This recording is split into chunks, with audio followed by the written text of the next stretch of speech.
Today's episode is brought to you by Mazars. SoundCartel.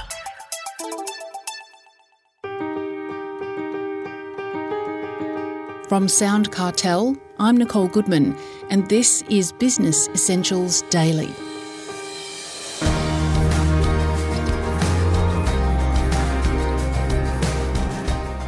The email tsunami never seems to subside. You need strategies to tackle the onslaught of incoming messages and not become distracted by the less important ones. Email expert Stuart Snooks of Solutions for Success has found a ton of ways to get on top of it all. But most importantly, he tells Chris Ashmore, you need to get your inbox under control. After all, he says, nothing's more satisfying than deleting things from a list, and that includes your inbox. When it's out of control, when it's chaotic, it really affects our inner calm. The opposite is also true. Once the inbox is under control, hopefully empty or near empty, it gives a great sense of calm. It's amazing. People feel empowered, they feel up to date. It takes away stress and frustration and worry by having the inbox empty. And the way to do that is when you go to the inbox at one of your scheduled times, which is why scheduling is so important, you have the determination that I'm only going to look at each email once. My time's too valuable to ever look at any email more than once. And use what's called the 4D method to make one of 4 possible decisions and move it on from the inbox. The inbox is simply a decision-making environment. It's not where we do work, it's where new work arrives, like the old pigeonhole or the letterbox at home. It's just where things lodge until we get a chance to look at them. When we look at them once, make a decision and move them on. What is the 4D method? So the 4 possible decisions are delete.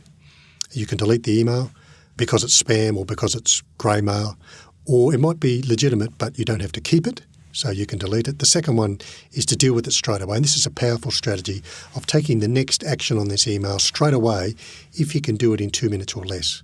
34% of my email, I've found that I can take the next action straight away.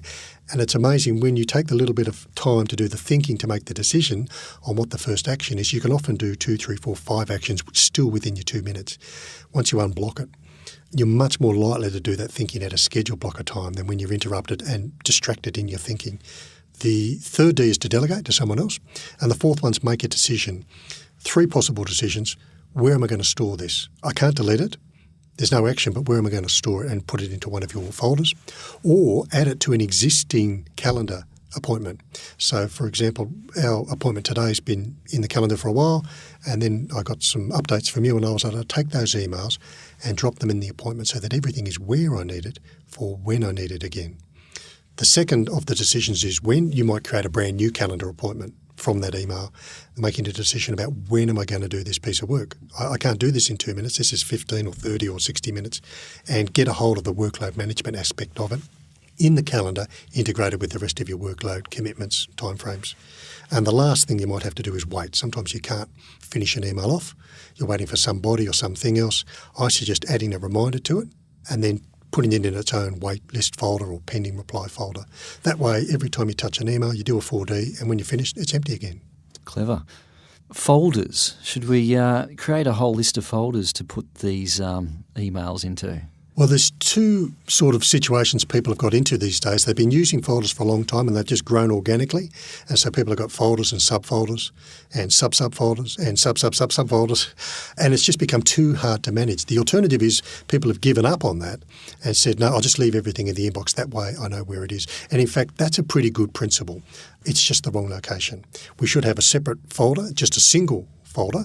You call it filing cabinet or done or whatever term works for you, and everything you file goes to one folder. So it makes the filing decision very easy, but also very quick.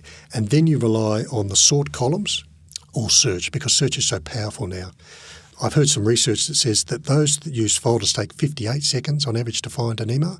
Those who use search only take 17 seconds. And the other beautiful thing about using a single folder is if you're out of the company and someone else needs to find an email, they'll have no idea about your folder structure, but they can go into a single folder and use search and find what they need. So it avoids siloing information in an organisation as well. How do you make sure someone replies to your email so that you know they've received it? Is that possible?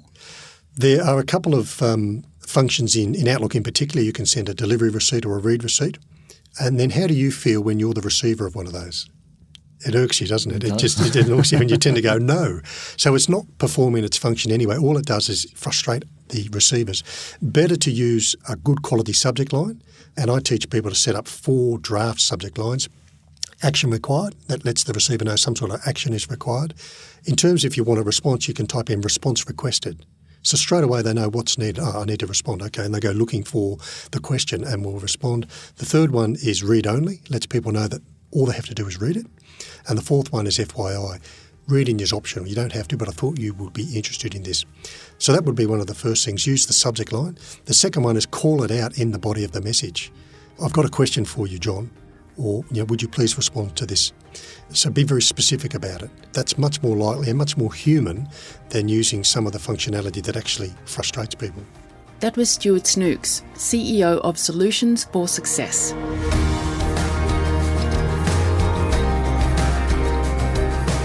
This episode of Business Essentials Daily is produced by the team at SoundCartel. Thanks for listening. I'm Nicole Goodman. We'll bring you more Be Daily tomorrow. Follow at BE Daily Podcast across social media and head to bedaily.com.au for more from the Business Essentials Daily podcast. SoundCartel. This episode was brought to you by Mazars. To find out more, visit mazars.com.au. That's mazars.com.au.